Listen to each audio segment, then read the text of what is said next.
Yung mapagpalang araw sa inyo mga ka-builders.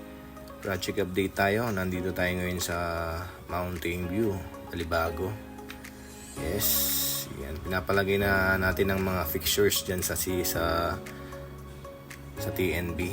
Ayan, mga water closet and then lavatory, shower rain and then wall faucet also. Yan, minsan nagkakaproblema tayo sa loob ng CR, yung amoy. Yan, kailangan natin i-seal yung drain na yon, yung sa lavatory drain. So pagkatapos na ilagay, kailangan natin seal yun. Then minsan din pati dun sa water closet na yon, merong butas dun sa likod na hindi natin namamalayan. Minsan din dun lumalabos ang amoy ng yung water closet natin. Kaya kadalasan minsan yung mga client natin is nagko-complain dahil sa amoy. Yan, dahil naka-encounter na kami ng ganun, kaya alam na namin.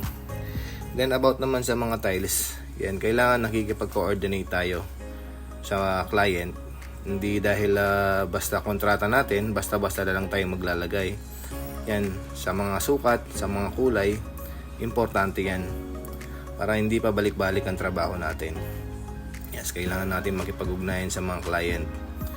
Yan ang pinaka-importante. Yes, kung anong gusto ni client, or kung wala naman idea ang client, pwede rin tayo mag-suggest kung ano yung mas maganda na ilagay natin sa mga TNB natin.